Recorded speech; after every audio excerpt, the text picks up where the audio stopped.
세금 때문에 고민하는 대표님을 위해서 무료 절세 세미나를 준비했습니다. 상세 내용은 아래 설명문을 클릭해 주세요. CEO를 위한 CEO 전문 채널 정혜대 가업승계입니다. 오늘은 세금 없는 감액 배당에 대해서 요점만 설명을 드리려고 합니다. 법인은 사업을 해서 열심히 돈을 벌죠. 그런데 이 돈은 사실 주주 거거든요.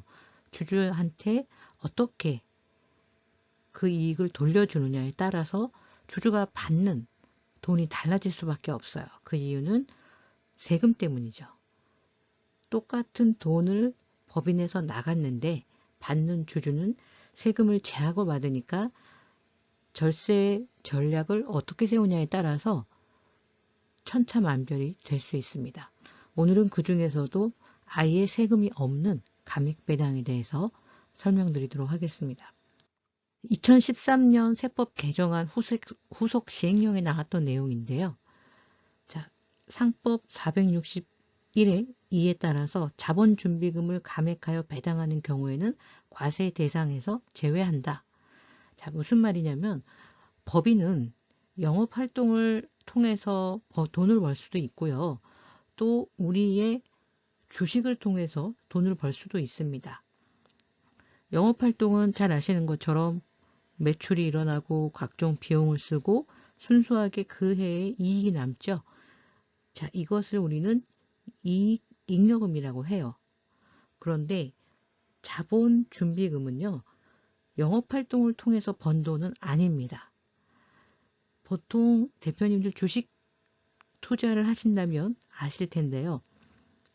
회사에서 투자자를 모을 때 신주를 발행하곤 합니다. 이렇게 신주 발행을 하게 되면 우리 회사가 설립할 때는 5,000원짜리였는데 회사가 10년쯤 돼서 많이 성장을 했어요. 그런데 신주를 5,000원에 발행할 수는 없죠. 우리 회사가 성장한 만큼의 가치를 받아야겠죠. 투자자들한테. 지금은 5,000원이 아니라 5만 원의 가치가 있는 회사라고 한다면 신주를 발행할 때는 5,000원으로 발행하는 게 아니라 5만 원에 발행을 하게 됩니다. 이렇게 5만 원에 발행을 하게 되면은 원래 우리 액면가는 5,000원이었고 신주 발행은 5만 원이면 4만 5천 원의 차익이 생기죠. 자, 이렇게 차익이 생기면 이 차익을 우리는 주식을 발행해서 생긴 차익이라고 해서 주식 발행 초과금이라고 해요. 이런 주식 발행 초과금이 바로 자본준비금에 모이게 됩니다. 자, 이 외에도 합병에 의한 자본준비금도 있고요. 또 감자나 이런 부분에서 발생할 수도 있어요.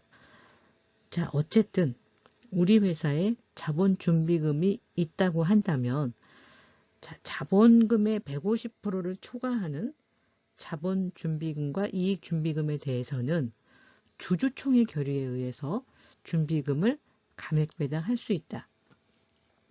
여기서는 왜 자본준비금이 아니라 자본금이라 그랬냐면 자본금은 이익준비금과 자본준비금을 합한 말이에요. 어쨌든 대표님들이 우리 회사가 투자를 받은 적이 있다면 혹은 투자를 받는데 내가 구주를 팔 거냐, 내가 원래 갖고 있는 주식을 팔 거냐, 아니면 새 주식을 발행해서 팔 거냐는 나중에 이렇게 주식 발행 초과금이 생기냐 안 생기냐의 차이가 있습니다. 그래서 저희 회원사들도 투자를 받으실 때 대표님 개인의 주식을 파시는 경우도 있는데 이런 경우에는 신주 발행을 하시는 게 맞으세요. 그래서 신주 발행을 하게 되면 자연스럽게 주식 발행 초과금이 생기고 우리는 그 주식 발행 초과금에 의해서 발생한 자본준비금을 재원으로 해서 배당을 할 수 있습니다. 자, 그러면 그 배당이 뭐가 좋은 거니? 보겠습니다. 자, 이렇게 적립된 자본준비금 및 이익준비금 총액의 1.5배를 초과하는 경우에 주주총회 결의에 따라서 자본준비금과 이익준비금을 감액할 수 있어요. 자, 그런데 자, 이익준비금은 당연히 과세가 되고요. 이 자본준비금에 대해서 감액한 거, 자본준비금을 감액하여 받은 배당에 대해서는 배당소득에 포함하지 아니한다. 즉 배당소득세가 없다입니다. 자, 실제로 상담을 하다 보면 회사에 이미 자본준비금이 있는 회사들이 있어요. 그런데 이 부분에 대해서 대표님들이 잘 모르시다 보니까 배당을 해도 세금이 없음에도 불구하고 배당을 하지 않는 경우도 봤거든요. 그래서 대표님들이 우리 회사에 자본준비금이 있는지 좀 체크를 해보셔야 되고요. 또 회사가 외부 기관으로부터 외부에서부터 투자를 받을 때 이런 부분을 감안해서 받으시면 나중에 절세에 크게 도움이 될 수 있겠죠. 자, 정리를 한번 해보겠습니다. 회사에 자산이 있으면 부채와 자본으로 나눈다. 이 자본은 영업활동에서 벌은 돈, 이익 잉여금과 또 우리 회사의 주식 자본을 통해서 발생한 자본준비금 두 개로 나누고 이 자본준비금을 감액배당할 때는 세금이 없다. 세금이 0원이다. 네, 0원. 주로 주식발행 초과금, 감자차익, 합병차익, 분할차익 등이 있습니다. 상법에서 왜 이렇게 개정을 했을까요? 여러 가지 내용이 나오는데 기업 경영의 투명성 얘기도 있고 또 이런 너무나 많은 자본금을 쌓아놓으면 아무래도 회사들이 좀 유동성이 떨어지겠죠.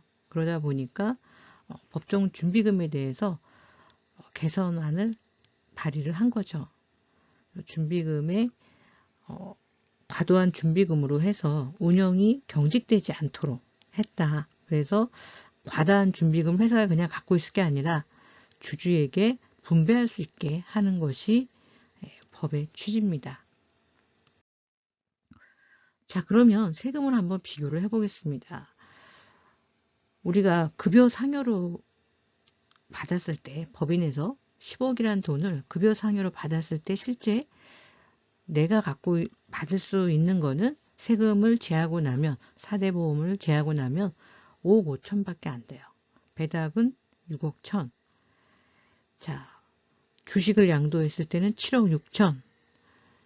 감자를 했을 때 6억 5천. 퇴직금은 8억 4천. 아직도 퇴직금이 적지 않습니다. 세금을 떼고 나도 괜찮습니다.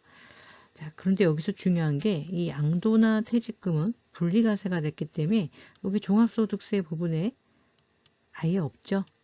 네, 그래서 절세를 활용하실 때는 이렇게 분리과세 되는 부분들을 좀 잘 활용을 해 주셔야 되고요. 자, 이렇게 대표님들이 주의하셔야 될 부분은 뭐냐면 법인에서는 이 10억이라는 돈이 나간 거예요. 분명히. 그런데 내가 받을 때는 이렇게 세금이 천지차이라는 거죠. 세금이 틀리다 보니까 이렇게 세금이 틀리다 보니까 세금 떼고 나온 돈이 결국은 내 돈인데 그 돈이 달라진다는 거죠. 자, 그런데 오늘 공부한 감액배당은 이런 세금이 없다. 0원이다. 네.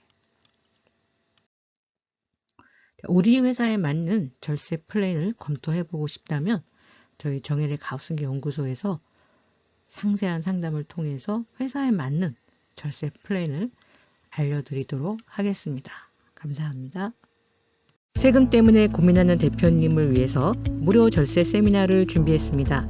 상세 내용은 아래 설명문을 클릭해 주세요.